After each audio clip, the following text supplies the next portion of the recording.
What's going on, everybody? Welcome back to the channel. If you're new to the channel, my name is Mo. This is my channel, Mo Nation. So like the title says, I broke another generator. We are on not one, two, the third generator. So hopefully this one lasts me a whole lot longer than the other ones, right? I want to say almost within a year I'd have been through 3 generators. So I just went ahead, forked up the money and bought a Predator, but not the Predator that y'all probably think I bought. I'm gonna show y'all just in a few. Let me show y'all what happened with this generator. So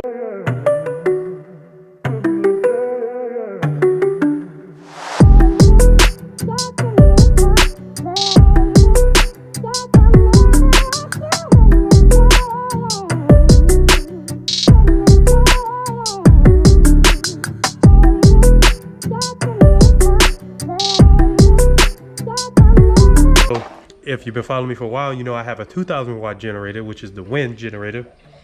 A while back, it broke, the drawstring broke. So same thing. And I got to the job.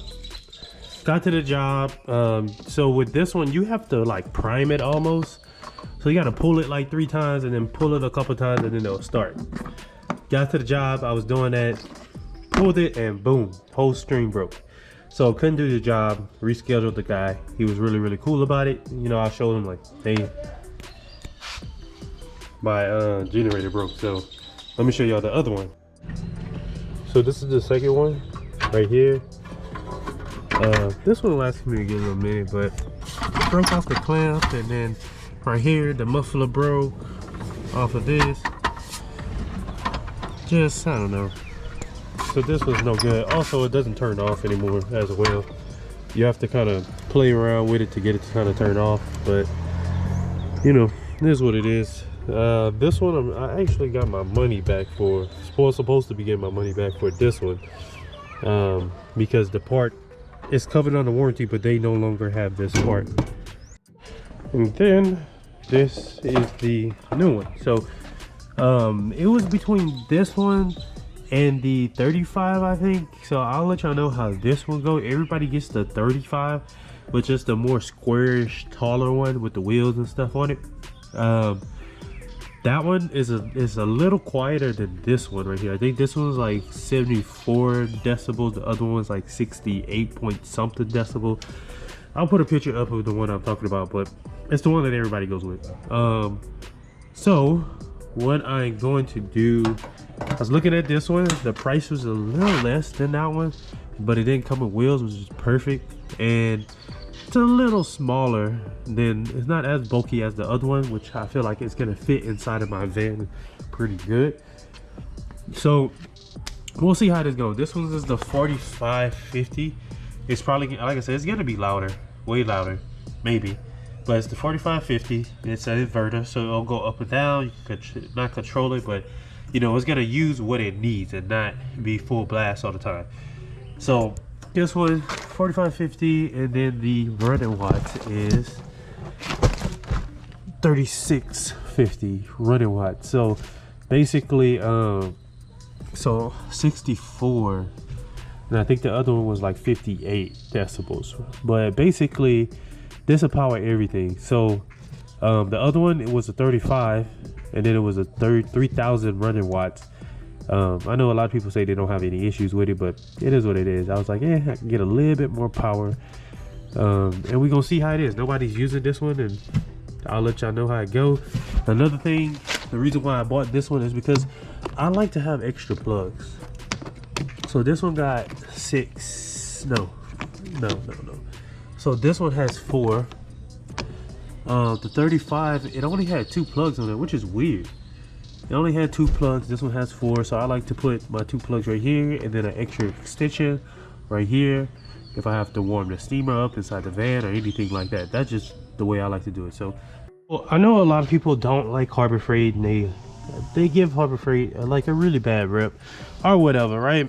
I think Harbor Freight is pretty decent for what you pay for the tools and all that other good stuff. So somebody would decide to cut grass while I'm trying to make a video.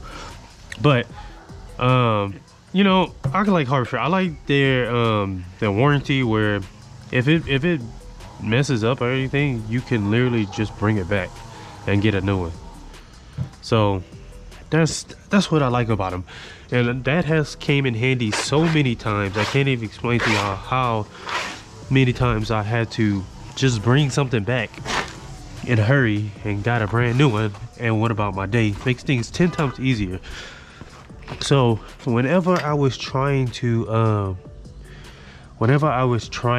get the other one fixed, the Ryobi generator, they told me I had to bring it to Home Depot. Home Depot had to send it to another company, and basically since it's covered up warranty, it could be anywhere from 1 to 3 months before they even looked at it.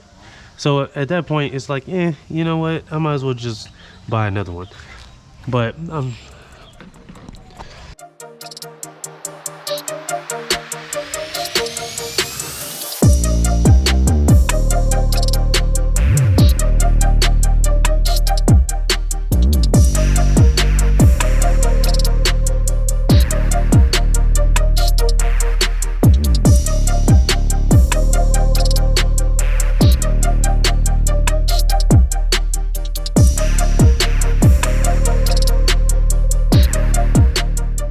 so I guess this is a gauge, basically, yeah, to say how much gas is in there. I think that's pretty cool. I haven't had a generator with that. I was really hoping that it was it kept track of the hours. That's what I was really hoping, but I think that's what the other one did. I'm not sure, but it got oil in it, so we good with oil, we good with gas. The next thing to do is to kind of prime it, and then to go ahead and start it, pretty much. So let me read the manual, because I need to do that more, is read the manual of what everything is and what to do, and then from there we're gonna start it up. Y'all, this is an inverter generator, so this is gonna use power, not, I guess, on demand is the best way to explain it. So basically it's gonna use what it needs and not go full balls to the wall like the other generators. Those are actually cheaper too, but this is, I guess, economy. I don't know if y'all can see that, like economy mode. So this is where it's gonna you turn it on and it'll lower the RPMs when you're not using it. So you gotta turn it off, turn this on.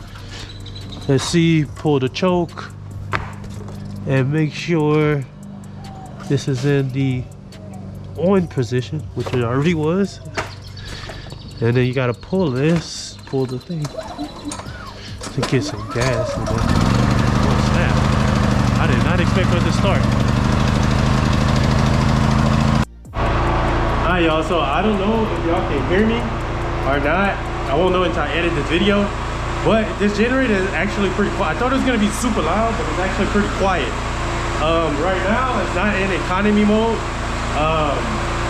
but it's actually pretty quiet. So this one was, I think I have to look at the receipt. I think it was $5.99 or $6.99.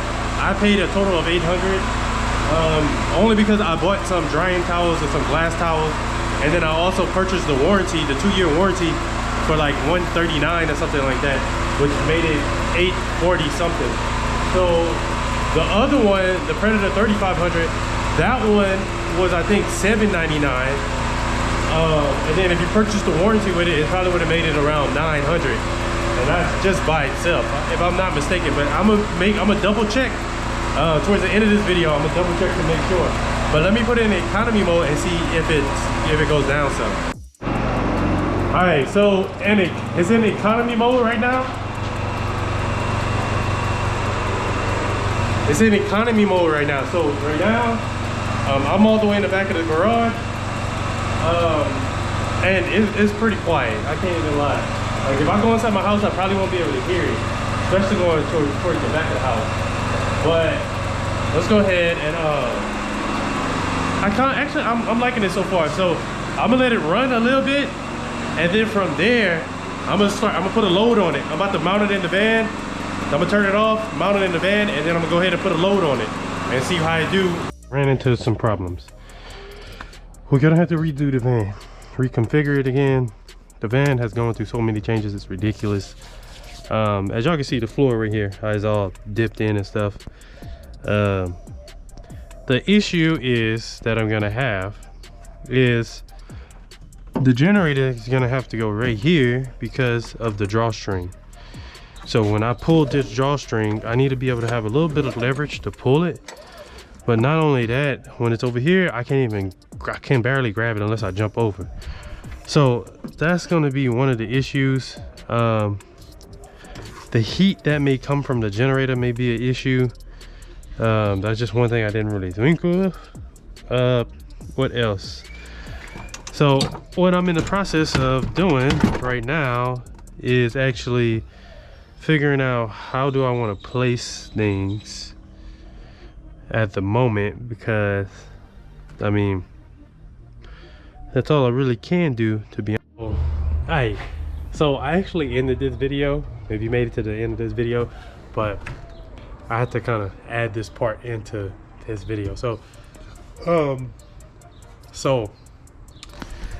now this video is about this Predator, right? So there is an issue that I came across that I didn't realize when I first bought it, was the pull string, the heat that comes from the generator and stuff like that. So what y'all won't see in the video, because I didn't record it, but I was recording another video, is I went to do a Dodge Durango and a C8 Corvette. After I finished the Durango, this thing cut off. It was like 30 minutes, it cut off. I had to let it cool down. I had to take it out the van and put it on the road, and then start it up, and it ran perfectly fine. And I think the issue is in this corner right here, it was just creating too much heat. And I also think the CO sensor made it turn off as well, or something like that. But I know for sure, I think there was just way too much heat that it was creating in this corner, and it has nowhere to it has a place to escape, but not fast enough. So what I had to do over here is, as y'all see, there's a fan right here. So whenever I'm using it, I have this fan hooked up to a switch, and I just set the fan up to kind of help it stay cool or push some of that hot air out of here. So I'll do an update video on how this is going. Again, this is the 4550 inverter Predator. Somebody farted. But the Predator inverter generator. Now, so some part of me feel like I maybe should have gotten 3500, but I'm just the type of person that I like to try new things. Everybody has a 3500, and I went to try a different generator and see what it was like having what it's like using this one. This was a little cheaper with more power, so that's why I went with this one. But like I said, I'll do an update video on this one and let y'all know how everything is going. I just tested today with the fan, and it was running fine. So I'm gonna do a detail without the fan and see how it runs, and then I'm gonna do another one with the fan and see how it runs from there. But this is great. It's great. No issues with it at all, except that one issue where it just kind of turned off, and I think that's because it has no room to really breathe. But we'll see. Thank y'all for watching. I'll see y'all in the next one. Peace.